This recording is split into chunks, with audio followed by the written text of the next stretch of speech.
everyone, this is Jim Hoft with Gateway Pundit. Today, I have the privilege of speaking face to face with Pete Schwartz. And Pete is someone I have followed and spoken with numerous times, but I've never really sat and talked to you face to face. And this is as close as we've gotten, Pete. But I've been following Pete's story. He's a J6er, has an incredible story, really just unbelievable. And today we're going to get into that a little bit. And anyway, Pete, it's so great to see you, and it's so great to see you out of prison. It is. Thank you, Jim. You've been a great support through all this. A lot of times, I don't maybe think you realize how much your help and encouragement has really helped me get through everything I've been through, because it's been tough, and I really appreciate it. So thank you. I'm glad to be here with you today. I mean, thank All you. right. All right. Well, let's go back. We covered your story, like I said, numerous times. I pulled a few of those posts up earlier, and just kind of glanced through them. But tell us what happened on January 6th, for you. And you were there with, was it your girlfriend or your wife at the time, right? Yeah. This has caused problems, so that marriage is no longer we're divorced now, but and Mm-hmm. because of this. But yeah, we went there, and I'm a welder, so I travel for work, and I'd always wanted to go see a Trump speech, and I work a lot of hours, like 60 hours a week is normally a short week for me, so I just wasn't able to. He was either too far away and I couldn't get the time off or something, and this time I happened to be working close to the area. I had the time off, so it was just a good opportunity. I knew it was going to be historic, so my then wife and we just wanted to go to a Trump speech. We knew that there was events going on, so where we're from in Owensboro, Kentucky, there's a pastor that preaches. He's like 4 blocks down the street from my parents' house, and his name's Brian Gibson. And Greg Locke is from Nashville, which is not that far from me either. And so they were supposed to be speaking there. That was one of the things we were planning on attending at the Capitol, and we believed that they were going to be there that day, which turned out they were not there on January 6th. But those were the real reasons we were going. We knew it was going to be historic, and I feel like and I really believe that pretty much, I can't speak for everybody, but I would say a large percentage of the crowd that we spoke to believed that Trump was going to give us a little reprimand and tell us that, hey, look how close we got to losing the country and having an election stolen from us. Mike Pence is going to save it. At that time, we had no idea that Mike Pence was going to do what he did. We had no idea that there was rioting or anything going on, because there was the Trump speech started late. So there were people who never attended the speech who were down there protesting something that hadn't happened yet, because Mike Pence had not made known his intentions at that time. So we feel like, looking back on it, we feel like maybe they were protesting something that didn't need protested at that point, because Mike Pence would have had to at least let people know his intentions before you could be upset about the election actually being stolen, because at that point it was not stolen. So we go on down there. I mean, to be honest, I've never experienced anything like this event. It was just almost a spiritual feeling. Like, there was so many people gathered together with good intentions and all different walks of life. Everybody was getting along and sharing stories, and it was fantastic. I mean, I've never been to anything like it.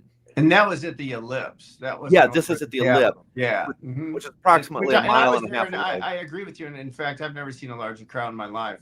Never. I swear to God, there was 1 million people there who showed up that day. And Absolutely. yeah. So anyway, go ahead.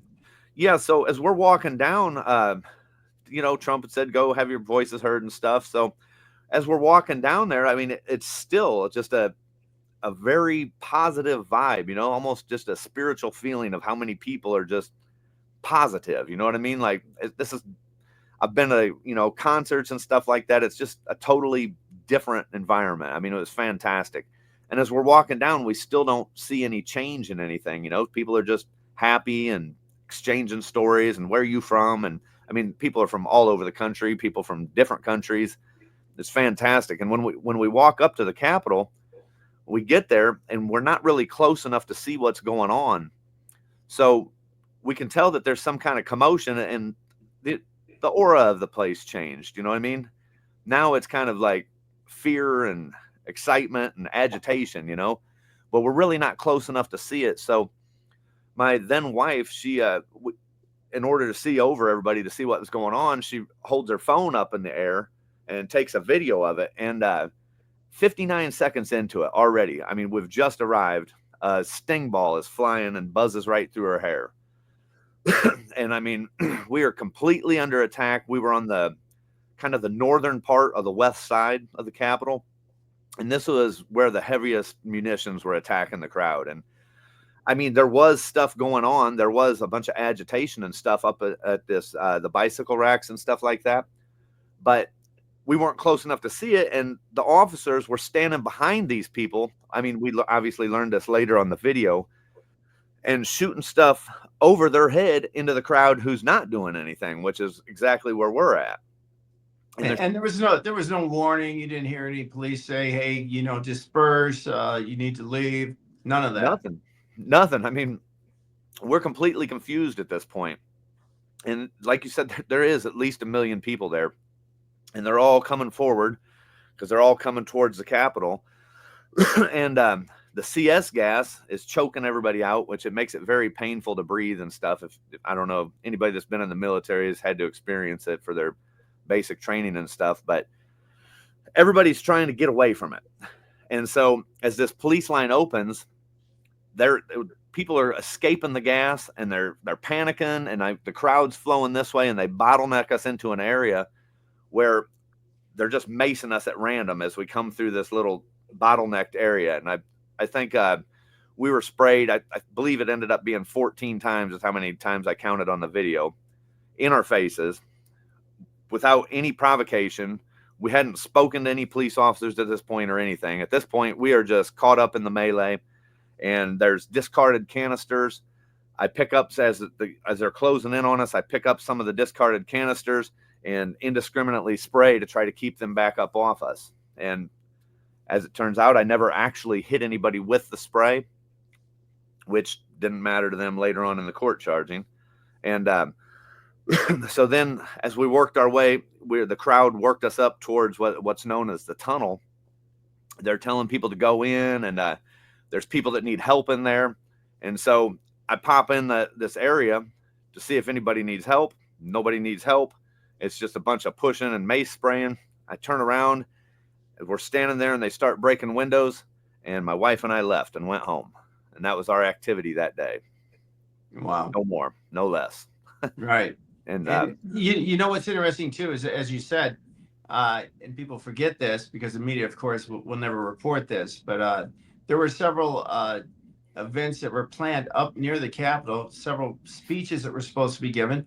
I was invited to give a speech at the Capitol that day. And so it was a nice trick to round people up, to bring Trump supporters closer to the Capitol. We all had permits. That never gets discussed. These people were legally there. And yet they may, and then they arrest people anyway for being in the vicinity of the doors. So it was a complete setup in my mind now as we look back, and then to see what you went through specifically and several others. It's the one thing you have, Pete, is that you really have been able to open a lot of people's eyes to what's the reality out there. So you go home, and then you say in February, so about a month later, you get picked up. Yeah, roughly 3 weeks later, it was February 2nd, and I was arrested without a warrant. So I don't know exactly how they even decide to arrest you if they don't have a warrant, but they came. I was working in Pennsylvania, so I had rented a home there, which is just what I do when I'm traveling on the road. I either rent something there or stay in a motel, depending on how long the job's going to be. And they came in 30 deep. The laser sights on the guns. They had an armored personnel carrier with a double-handled machine gun on it. They threw a flashbang. I was standing on my porch. I didn't think I'd done anything wrong, so I wasn't hiding from them. I had no reason to.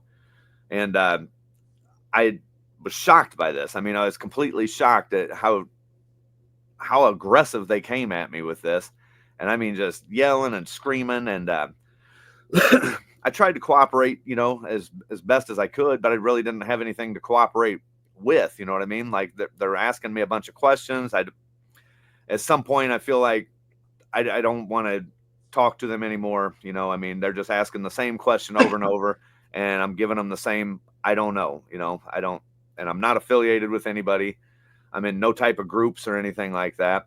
And they didn't spend a lot of time on that. I presume they already know that, because what I've learned now is that the invasive stalking of the government is far more than people are aware of. So they had every reason to know that I wasn't involved with anything, and nothing illegal or anything. But they took they had me handcuffed with this large leather belt that all around my waist, and I was handcuffed through a ring in it. And when they said, hey, if you need any phone numbers, you know, and I do, because, you know, most people just use a cell phone. I look people up by name. I don't really know their numbers. They said, your phone's going to a different location than you are, because you're going to jail and this is going to a FBI evidence room. So if you want to get a couple numbers out, we'll go ahead and let you. And I just said, well, thank you. You know, they hand me the phone and I have a thumbprint. I go to put my thumbprint on it. And as soon as I do, they shove me and snatch the phone out of my hands. And I was like, I did not give you permission to search my phone. You said that I was looking for getting some phone numbers out of it. And this ended up being a key element in my case later on, because the appellate court actually did reverse and remand all of my charges. And the reversal means that that the charges are all invalidated. I am no longer convicted of them. And the remand means that the appellate court kicks it down to the original trial court, the district court, to take these instructions and sort it out and decide whether they're going to recharge me or what they're going to do with it. But basically, at that point, my case is 100% overturned. And they held this, they held my appeal.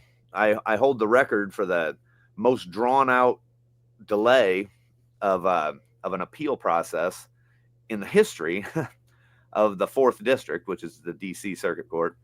And so they timed it well out so that during my appeals, they held my oral arguments, they held my scheduling, they held it all. But my oral arguments, they made happen 1 week after the election in 2024, which is not a coincidence, because I was locked up for 4 years in the maximum security penitentiaries, and most appeals are complete within 6 months to a year and a half max. And they held mine out for 4 years, presumably because with these issues that they had to reverse it, they didn't want this being reversed before the election, because it's my presumption that they wouldn't want people to know that some January 6ers were innocent right before the election, because they've been platforming their whole politics off of it. Yeah. So dishonest and wicked. You know, so this was the appeal, and then you find out about that after the election. But can we go back to actually your trial? Because I remember speaking with you at that time, and you had said how badly you felt for your mother and father, how, you know, after you were sentenced. And as I recall, that came as a complete shock to you that they put on. How many years did they charge you? I was 14 years and 2 months. And they tried to give me 24 and a half years. Yeah, for nothing, absolutely nothing that they made up. And then, and you also, we discussed this previously a couple of years ago. They also didn't allow you to get evidence during your trial. Right. So anyway, can you explain a little bit of that? There's a lot to it. So there's a lot of violations, but the most egregious ones were that, number one, you're part of your due process rights is you're allowed to have your discovery material, which is the evidence against you. So I was locked up with no bond in jail, no possibility of getting out for 15 months, almost a year and a half, before I even knew the formal charges against me, or they showed me what their evidence was against me. Mm-hmm. And that might not seem impacting to some people. I mean, obviously being locked up that long without it is impacting, but people don't understand that the mentality of when you're locked up, and it's bizarro world, and you're having trouble recalling all these memories. So it really damages my ability to defend myself, because so often I watch the news, and once an hour, every hour, the TV's telling a bunch of lies about January 6th. And after so long of not actually having the evidence there, I start to wonder, is this what happened? And I mean, it's absolutely not. But it damages your defense. It's mentally damaging to the extreme. Because I mean, I don't know what I'm in for, and so I'm dreaming up the worst possible cases, which it actually turned out to be about the worst possible case. But I had everything in mind, from they're just going to give me a misdemeanor and send me home, and they're just trying to hold it out for politics, to maybe I'll never get out. And the way they had it planned, it seemed like they did not want me to ever get out. And I was very concerned about, I'm not a young man. My parents are elderly, and it was extremely concerning to me that just one day, we'd spent Christmas together, and then, a couple weeks later, I may never see them again, as I mean, they're elderly, and 14 years is a long time. And that's what they sentenced me to. It's rough. Yeah, absolutely. 4 years was a long time. Yeah. 2 years, a month is a long time. Yeah. Absolutely. So they put you in, then of course, maximum security prison too. That's They what absolutely threw did. off. And what happened there? Well, it's just another game on how they determine what you're going to do. And I would have to say that a lot of it had to do with me speaking out, because they can adjust these points to whatever you want, or whatever they want, obviously not whatever I want, because there's an actual calculation sheet. And when I was figuring up the points I have and like where I should be placed, there's a guideline sheet, and we all went over it when we were in the DC jail and stuff. And we figured that I was right on the border. I should have been in the camp or a low security. And the camp's the very lowest, or low security. I should have fell somewhere in that range. And when I hit the BOP, they shot me straight to maximum. They took stuff like speeding tickets, like literally speeding tickets that I hadn't paid, counted those as missed court dates, and called that low-level escapes. So they jacked my points up for that. They gave me 7 more points for what they call the most dangerous category. And just to give you an example, first off, there was 0 victims in my case, so there's no way I'm in the most dangerous category. And 2 cells down from me is one of the heads of the Gambino family, who was charged with 30 bodies, and he doesn't have 7 points on his record. So obviously it's a pick and choose type of system. Yeah. And they just have the guidelines, so that way nobody has to take responsibility. So when I asked them, I'm like, why am I in a maximum security penitentiary? They said, well, look at the point sheet. You know what I mean? As if they're helpless to how it operates, Yeah. It's just another shuffle and handoff, Yeah. Complete abuse. Yep. Yeah. And those maximum security penitentiaries are rough. I mean, they are incredibly rough. They are extremely violent. The violence is unspeakable. And I think the last time we had done an interview, I was telling you that I realized it damaged me. I mean, I'm still recovering, Sure. I was sitting there eating, and I got so used to seeing people getting stabbed that I was in the chow hall and somebody is getting their eyeballs stabbed out. And I didn't even stop eating. And I know what it is. I mean, I know intellectually, I know that it's a protective device that your mind creates to protect you from going through that trauma, which happens so frequently. But it also desensitizes you, and it does change you after so much of this, And I mean, I don't like being that way. You know what I mean? I don't want to be insensitive. I don't want to be hardened and tough. You know what I mean? I want to still be I want to be the man I was before I went in. Yeah, absolutely. It sounds like I'm sure you would come out of there having post-traumatic stress disorder just from the stuff you saw. I mean, that'd just be normal, I would think. Yeah. I see a lot of things in myself now, like even my friends, everybody thinks I'm different. I mean, like I withdraw a lot. I don't know. There's some differences. It's definitely changed me. I am getting better. I mean, I don't feel like this is a lost cause, but it's still fairly fresh. It's 2.5 months that I've been out, and but still, like if too many people are like 2 or 3 people are text messaging me at the same time, I just shut down and I don't talk to anybody. you know, and Wow. like it's just little things like that at this point. You know what I mean? Like, but when I first got out, I just had every range of emotion. You know, I mean, and it's just all right there on the edge. So I mean, it's anger, it's sadness, it's just every type of emotion just ready to burst out. You know, and so I am getting better, but there was when I first got out, like I just could randomly burst into tears for Wow. no apparent reason, you know. Yeah, that's absolute trauma that is causing that. That's just horrible. You know, one other thing, you had called me one time and I hadn't heard from you, and I was like, kind of wondering. I said to a couple of people, I haven't heard from Pete Schwartz in a while. And then later on, you told me why. And do you want to explain that? Uh, yeah, I had done that interview with you, and I did 4 months in solitary confinement for that. How did that happen? What did they say? Well, at first they said that there was some type of threat to the staff, and so since that's completely invalid, and like when they give you a more serious charge like that, they are obligated to document it with evidence, and everything's on camera in there. So there was really no evidence of any type of threat. So basically, what they ended up charging me with was, and it's not like a charge that you go to court for. It's just like a inter prison disciplinary system. But they charged me with unauthorized communication with the public. Is And that true? I mean, you can't call out to well, to that's friends? literally what the phone is for. Right. And what about, there's no restrictions on calling a reporter, is there? No, there's nothing. I didn't.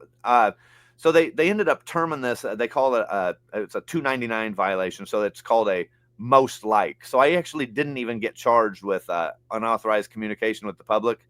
I got a most like, which my question to him when I talked to the hearing officer is, I said, well, if I had broke a rule, why isn't there a rule for it? And he Right. said, look, you're in the spotlight and this and that, and I'm being forced to do this. So, you know what I mean? So they transferred me. So I went from USP Canaan, which is in northern Pennsylvania, and they shipped me all the way out to USP Atwater in California, just Wow. to get me further from home. And that was all because of a call you had? That was it. From A one, call with Gateway Pundit.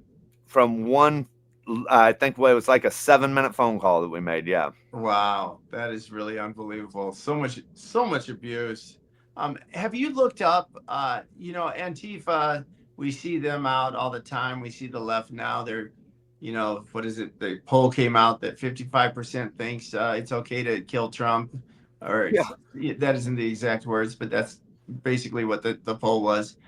We're seeing them key cars. We're seeing them death threats against Elon Musk, who said publicly he's getting 17,000 a day. He said that at a rally in Wisconsin. They're not telling people that this is, that this, you can't do this, that this is, disgusting. And they're just going along. The whole party's going along with this. Have you looked up what Antifa or any leftist has gotten for throwing a gas canister or spraying pepper spray at a cop? I'm just wondering, compared to your 12 years that they wanted to, send you to. And then because I know the answer right now. It certainly wasn't 12 years. Right. I don't think. Have you researched that at all? I haven't, but from what I've heard, from people, it seems like they're lucky if they get anything more than probation. Yeah. And I mean, even still currently, and this is a point of aggravation to me, and like this really hits me personally. I'm really disappointed in Pam Bondi, because Joe Biden, one thing he did show us is that in his administration he could take action. So by this far into the Biden administration, almost 1,000 of us January 6ers were already incarcerated. Wow. And at this point into the new administration with Trump right now, not one of the real criminals in government who orchestrated this entire thing, not one arrest has been made. And Right. And they have the evidence. It's there. It's been written about. They could look at Gateway Pundit. We've written about a lot of these people who, have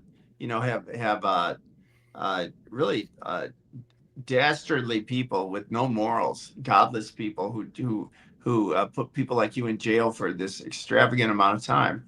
That they would never put anyone else in jail for that amount of time. no, It's just so crazy. I think you're right. And I don't know about you, but I believe we see what they did to you. You know, Gateway Pundit. We've been had to go through some different lawsuits and things like that. But they're out to get all of us and to absolutely. silence us. And they did a number on you. They did a horrible thing to you, Pete. You And as well. well, a lot of people, and it's unbelievable that they got away with that. But if you're right, you're absolutely right. If Pam Bondi doesn't do something, they're going to come right back and do it again. Right. The Absolutely. only way to stop these people is with power and force, and to show them that they can no longer abuse the American public like they have. So I think you're absolutely correct on that. Um, so tell me anyway, Pete, moving on after my little lecture there, uh, how are things now then? What's the plan? Well, things are kind of up in the air for me right now. I'm not, I'm kind of like a plastic bag floating in the wind at this point. I don't, I don't know what I'm going to do with myself. I lost so much from all this. I'm trying to put my life back together, and that there's a lot to it. I mean, just detail after detail of rebuilding my life, and you know what I mean. Like I need a home-based place to live. I mean, a lot of my stuff was salvaged, thanks to some good friends and my parents and stuff, but I don't have the home to put it in anymore. And, I need to get back to work. There's just a lot of logistics to this. And then on top of it, I'm also just now getting to the point where I feel like I'm comfortable being in a work environment. I'm not even, I haven't been before this. It's been a big point. I don't want to go, mess it up with my employer or something, because I have a lot of resentment. So I'm getting to the place right now where I feel like I'm getting ready. Once I get everything lined back up and, have a home base to operate from, then I would like to get back to work and get on with my life. And I've lost so much. I don't know. I've heard people mention reparations and stuff, but at this point, I'm really haven't seen it. I mean, Yeah. there's a lot of us that are really struggling from this, and that's another point of contention, is that none of the people who spoke up for us, which a lot of them, I feel like they only spoke up for us because Trump said something and they wanted to get elected, and they knew that they were going to have to go with the popular narrative and what Trump was saying in order to get elected. But now that they're in, they kind of don't care. I mean, they've kind of left us out to dry. I mean, they're putting people in office who are part of for wanted to track down January 6ers. And for me, I'm not in their position, but I would say that if normal citizens like us can recognize the difference between Antifa and January 6th and see how differently the treatment is, just like you just mentioned, if normal citizens like us can see that, then definitely the intelligence community can, because that's their entire career and that's their life choice. So they're fully aware. So at this point now, I can't believe that anybody doesn't know it. I suspect malice. And even though they say that you should never apply malice to what could be incompetence, I think it's gone beyond incompetence at this point, because you've done so many articles, so much exposing of all this stuff. And granted, like, if you put out a story and expose the truth, it could take a while for people to research it and find out, you know what I mean, before they actually convert. But you've been doing it for years. Mhm. And I've been saying this stuff for years. They're aware. At this point, it has to be malice. And I'm very disheartened by what this new administration is not doing. I would say what they're not doing, as Yeah. opposed to. And I don't know if maybe this is something that your viewers can reach out to these people, you know what I mean, and let them know that we voted for action. We want to Yeah. make America great again. We're trying to take our country back. That's what this whole MAGA movement and this whole election and everything that all of us are doing, that's what it's been about. And they need to know that we really meant it. Yeah, So, absolutely.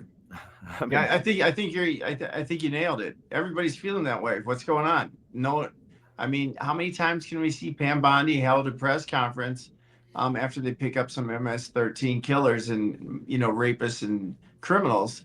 That's a wonderful thing, but she doesn't need to be there. There's hundreds, if not thousands, of MS-13 people in the country, and she doesn't need to be at every press conference for that. She right, needs to be doing her work, which is saving the country, and saving the country means looking back at the crimes that were taking place. That go way back to 2015 with Donald Trump, and and from there, then into 2001 or 2021 was the worst after that that protest gone bad, and the way they've treated you and so many people is just the evidence is there, and we're not going to get any justice from the media, but they need to start acting, because I'm telling you right now, they're going to double, triple down next time, and I don't particularly want to be part of that again. And I know you don't either. So right. yeah, they got to get busy. They got to do something.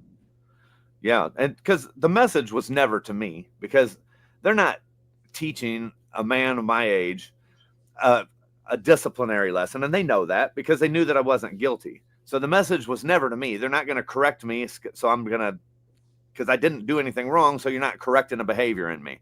What the message is to everybody else. The message is to, if you get out of line and resist what we're trying to do and what we desire, this is what will happen to you. And I was just the sacrificial lamb to scare everybody. So I believe you're 100% right. I do believe that the next time it'll be far worse. It's going to be far worse. It's going to be everybody, and they're not going to even use a reason anymore. Right. They're just going to be like, we don't like what you're doing. Come on with us. Right. Don't like what you're saying, what you wrote in it, just like in Europe, what you wrote in a tweet or on Facebook, you're going to be jailed. It's disgusting. And at the same time, the left is projecting, saying that it's the Republicans and Donald Trump they need to be afraid of. Trump hasn't done anything compared to what he could do. He has done nothing, and he knows who these criminals are. He knows who these bad people are who went after him and everyone else. Um, so anyway, I do hope we see some progress in that department. And if not, Pete, we're going to have to hold another rally in Washington, D.C. I know you don't want to go there or be part of something like that, but I'm telling you, people are very upset about this, as they should be, because As they should. they have to take care of this. So nothing like what happened to you happens to anyone else ever again in this country. It's Absolutely. it's it's really shocking too, Pete. That's one thing I learned from you, was I always thought America was the good guys, and then I start listening to your story and what you went through, and just the horror, you know, Right. of going through something like that, and it breaks my heart, and that needs to stop. So I'm glad you were courageous enough to speak out throughout your time, and I'm really glad that Donald Trump won, and then now we see that you're out of prison, sitting here talking. That's great. It is. But it could happen again. And I, Yeah. I, I 100% agree with everything you're saying. I mean, I hope that we can encourage people besides just you and I to really call our Congress people. You know what I mean? Do whatever it takes. We really have to push back because this is crunch time right now. I think you're absolutely right. Yeah. So anyway, well, Pete, stay in touch. We did put a little description of your Give Sing Go, an address down there, J6 Pete, for people who can throw a couple bucks your way, and keep in touch. All right, Pete. So good to see you. Yeah, good to It's see you. great. All right. Well, thank you, Jim. All right. You take All care right. of yourself. Bye Okay. bye. Bye.